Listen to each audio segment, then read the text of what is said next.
नमस्ते, मेरा नाम है जुनाक ली और मैं हूं दक्षिण कोरिया का निवासी। हमारे चैनल कोरिया का लाला में आपका स्वागत है। तो आज के इस वीडियो में मैं बात करने जा रहा हूं फूड कल्चर की, क्योंकि फूड इंपॉर्टेंट होता है जिंदगी में। चाहे तुम किसी भी देश में रहो, फूड के बिना तुम्हारी जिंदगी अधूरी है और तुम्हारी जान भी। इसलिए भारत और कोरिया, इन दोनों देशों के फूड कल्चर में आखिरकार क्या डिफरेंस है, आज के इस वीडियो में मैं ये बताने जा रहा हूँ। जानने के लिए वीडियो को अंत तक जरूर देखना। पहला डिफरेंस, भारत के फूड कल्चर में दूध को बहुत पवित्र चीज मानी जाती है, जबकि कोरिया में दूध को आए हुए 70 साल भी नहीं हुए। हर भारतीय मेरे इस बात से सहमत होंगे कि आपके देश में दूध से कितना सारा खाना बनता है। एक तो घी बनता है जो कि हर भारतीय खाने का बेसिस कहा जाता है, और दूध से बटर भी बनता है जो कि हर भारतीय खाने में भरपूर मात्रा में यूज होता है। हर मतलब काफी खाने में। और मिठाइयां भी तो दूध से बनती है। यूं समझो कि अगर भारत के खाने में से दूध को निकाल दिया जाए तो खाने में इतने कम ऑप्शन बचेंगे कि भारतीय खाने में मजा नहीं आएगा। इसलिए भारत के लोग दूध और दूध से बनी हुई चीजों को काफी पवित्र मानते हैं, और ये बात मैंने खुद नोटिस भी की है, मेरे दोस्तों ने भी बताई है। जबकि कोरिया में इसका पूरा उल्टा चलता है। आप लोगों की जानकारी के लिए बता दूं कि जहां भारत में दूध को इतनी पवित्रता मिल रही है, वहां हमारे देश कोरिया में दूध को आए हुए 70 साल भी नहीं हुए। भारत में जहां हर खाने के स्वाद बढ़ाने के लिए दूध और घी का इस्तेमाल होता है, वहां कोरिया में कई सारे लोगों के शरीर में दूध हजम होने की क्षमता तक नहीं है। यूं समझो कि हमारे देश कोरिया में दूध पीने का कल्चर है ही नहीं। इसलिए कोरिया में ऐसा खाना ना के बराबर मिलेगा जिसमें दूध का थोड़ा सा बूंद भी इस्तेमाल किया गया हो। यही वजह है कि भारत के लोगों को हमारे कोरिया का खाना काफी फीका लगता है, जबकि हम कोरिया के लोगों को भारत का खाना काफी हैवी लगता है। वैसे कोरिया के इतिहास में देखा जाए तो हमारे देश में दूध पीने का कल्चर पहले से था ही नहीं, और 70 साल पहले अमेरिका के द्वारा हमारे देश में दूध को पहली बार इंट्रोड्यूस किया गया। फिर भी हमारे लोगों के शरीर में दूध को हजम करने की ज्यादातर क्षमता है ही नहीं, इसलिए काफी कोरियन लोग दूध को पी नहीं पाते। और जाहिर सी बात है कि दूध से बना हुआ कोई खाना भी हमारे देश में नहीं मिलता। दूसरा अंतर है कि भारत में मिठाइयों का दबदबा है, जबकि हमारे देश के लोग मीठा खाना बिल्कुल पसंद नहीं करते हैं। तुम लोग मिठाई के बिना अपनी जिंदगी की कल्पना कर सकते हो? शायद नहीं कर पाओगे, क्योंकि मुझे पता है कि भारत के लोगों की जिंदगी में, उनके फूड कल्चर में, मतलब फूड के बढ़कर भी वहां पे मिठाइयों का कितना अहम स्थान है, और तुम लोग उससे कितना प्यार करते हो मुझे पता है। हर राज्य के अपने अलग अलग मिठाई की दुकान है, वहां के अलग अलग स्वाद है और अलग अलग बनाने के स्टाइल भी है। जबकि कोरिया के लोग मीठा खाने को बिल्कुल पसंद नहीं करते। इसलिए जो कोरियन लोग पहली बार भारत घूमने जाते हैं ना, उनके सबसे बड़ा कल्चर शॉक ये लगता है कि ये लोग खाने के बाद इतना मीठा कैसे खा सकते हैं।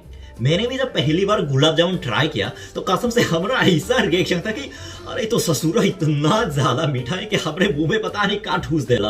लेकिन हम कोरियंस को मिठाई खाने का चस्का काफी धीरे धीरे चढ़ता है। पहला इंप्रेशन तो थोड़ा अच्छा नहीं रहा, लेकिन एक दिन देखा कि हमें मिठाई खाने का इतना ज्यादा चस्का चढ़ गया कि गुलाब जामुन और रसमलाई, इन दोनों की बिना तो रहा ही नहीं गया भारत में।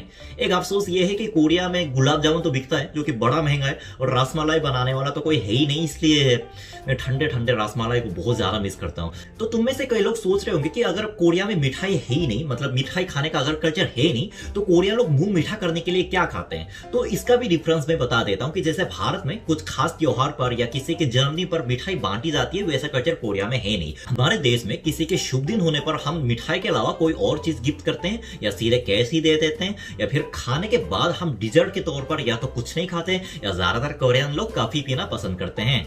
तीसरा अंतर है कि भारत में शाम को 6 बजे स्नैक टाइम होता है और डिनर शुरू होता है रात को 9 या 10 बजे, जबकि कोरिया के लोग 6 बजे अपने डिनर खत्म करते हैं।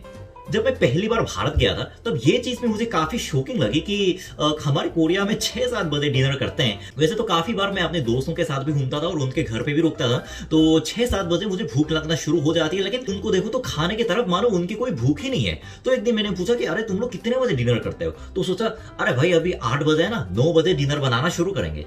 तो ये बात सुन के तो हमारे होश उड़ गए कि अरे रात को 9-10 बजे अगर डिनर करते हो तो सोते कैसे हो। तो बोलते कि अरे हमारे देश में तो रात को 9-10 बजे ही तो सब डिनर करते हैं, सोना तो अपनी बात है, लेकिन डिनर का टाइम हमारे फिक्स होता है। तो मुझे ये चीज भी काफी अलग लगी। भारत घूमते घूमते मैंने ज्यादातर ये सीन देखा कि लोग शाम को 6 बजे डिनर तो नहीं करते, लेकिन उनके स्नैक टाइम शुरू हो जाता है। जैसे सड़क किनारे बेच रहे कुछ समोसा या कचौड़ी के साथ कुछ चाय पी लेते हैं, और वो लोग उसको स्नैक कहते हैं, डिनर नहीं कहते। जबकि हमारे कोरिया के लोग शाम को 6 बजे अपना सारा डिनर खत्म कर चुके होते हैं। तो ये जो टाइमिंग डिफरेंस है ना, ये दोनों देशों के निवासियों को थोड़ा अजीब लगता है। कई बार भारत से मेरे दोस्त मुझे फोन करके पूछते कि तुमने डिनर किया कि नहीं, तो मैं बोलता हूँ कि हाँ मेरा डिनर तो 6-7 बजे हो गया। तो वो लोग ये सुन के पहले हैरान होते थे कि अरे इसको डिनर कैसे कह सकते हो तुम, तो हो सकता है तुमने स्नैक खाया और डिनर बता रहा हूँ। लेकिन उनको ये बात समझाते समझाते पूरा 1 महीना लग गया कि अरे भाई हमारे देश कोरिया में शाम को 6-7 बजे सारा डिनर खत्म हो जाता है, भारतीयों की तरह 9-10 बजे खाना खाएंगे तो हमें रात को नींद नहीं आएगी। तो तुम लोग कितने बजे डिनर करते हो कमेंट सेक्शन में लिख के बता देना। और चौथा अंतर ये है, जिसको शायद सबसे बड़ा अंतर कह सकते हैं, वो ये है कि भारत में अपने मम्मी पापा के साथ दारू पीने से बच्चों की कुटाई हो जाएगी, जबकि कोरिया में खुद मम्मी पापा अपने बच्चों को दारू गिफ्ट करते हैं। ये बात सुन के शायद कई लोग शौक में चले गए होंगे, लेकिन शौक होने की कोई जरूरत नहीं है। मैंने जो बोला बिल्कुल सच बोला, और इवन ये हमारे देश का रोलिंग कल्चर भी है। पिछले दारू वाले वीडियो पे काफी लोगों ने कमेंट पे ये लिखकर मुझसे पूछा कि अरे भाई तुमको अपने मम्मी पापा से डर नहीं लगता? अरे तुम्हारे मम्मी पापा ने अगर ये वीडियो देख लिया तो पता नहीं तुम्हारा क्या हुआ। तो सबसे पहले मुझे ये सवाल इतना अजीब लगा, मतलब इतना अजीब इसलिए लगा क्योंकि ये जो सोच है मेरा, मतलब शायद मुझे पता है कि ये लोग किस सेंस में पूछ रहे होंगे, लेकिन हमारे देश में बिल्कुल ऐसा कल्चर है ही नहीं। हाँ मतलब अगर मेरे मम्मी पापा ने देख भी लिया ना तो मुझे कोई फर्क नहीं पड़ता, क्योंकि कोरिया में क्या होता है ना कि जब बच्चा 17-18 साल के हो जाते हैं ना तो पापा खुद अपने बेटे या अपनी बेटी को दारू पिला के उसको बधाई देते हैं। जी हाँ, ये हमारे देश का कल्चर है। और मेरे जन्मदिन पे मेरी मम्मी खुद मुझे रम या विस्की गिफ्ट करती है, और हम कोरियन लोग अपने परिवार के साथ पूरे वन टेबल पे बैठकर दारू पीते हैं, कोई कुछ नहीं कहता। इवन अपने मम्मी पापा अपने बच्चों को यहाँ पे दारू गिफ्ट करते हैं, इसलिए उनके देखने से ना देखने से भाई मुझे कसम से कोई फर्क नहीं पड़ता। भारत में दारू पीने को थोड़ा अच्छा नहीं माना जाता, ये मुझे पता है। और मेरे कई सारे दोस्त ऐसे जो अपनी मम्मी पापा से छुपके से दारू पीते हैं। उन्होंने बोला था कि अगर मेरी मम्मी पापा को पता चल गया कि मैं दारू पी रहा हूं तो घर पे मेरे कोई खैर नहीं, इवन मेरी जगह तक नहीं बचेगी।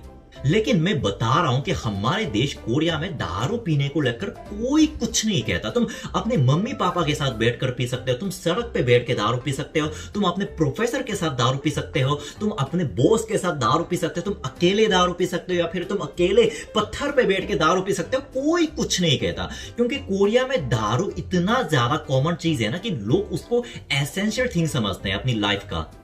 इसलिए कोरिया के पेरेंट्स की ये थिंकिंग होती है कि अगर हमारे बच्चे की उम्र 17-18 साल पार हो गई तो हमें उनको सिखा देना चाहिए कि दारू का स्वाद कैसा होता है और दारू कैसे पिया जाता है। इसलिए कोरिया के मम्मी पापा अपने बच्चों को दारू पीने का तरीका सिखाते हैं, उनको ग्लास ऑफर करते हैं। जबकि भारत में अगर मम्मी पापा को पता चल गया कि मेरे बेटे ने कहीं दारू पी के आ गया तो मुझे पता है कि उसके घर पे उसका क्या हर्ष होने वाला है। तो कैसा लगा आज का हमारा वीडियो? मुझे पता है कि कई लोग कोरिया के इन बातों से शायद वाकिफ नहीं होंगे, और काफी लोग मेरी बातों को सुनकर शायद वो शौक भी हुए होंगे, लेकिन शौक होने की कोई जरूरत नहीं है। जैसे मैंने पिछले थिंकिंग वाले वीडियो पे भी बताया था कि दोनों देशों का वातावरण अलग होता है, इसलिए दोनों देशों के जो कल्चर होता है ना, इन दोनों में डिफरेंस आना जाहिर सी बात है। जैसे भारत में ऐसा कल्चर चलता है तो कोरिया में वैसा कल्चर चलता है। तो आज के वीडियो को मैं यहां समाप्त करता हूं। उम्मीद है आप लोगों को वीडियो अच्छा लगा होगा और इन्फॉर्मेशन भी मिल गया होगा। अगर वीडियो अच्छा लगे तो शेयर, सब्सक्राइब, लाइक, वो कमेंट कुछ भी करो, लेकिन वो जरूर कुछ तो कर देना। और मैं वापस आऊंगा और मजेदार वीडियो के साथ। तब तक सावधान रहना है, सुरक्षित रहना है। जय हिंद। एंड मेरा लास्ट लाइन क्या है? जय साउथ कोरिया।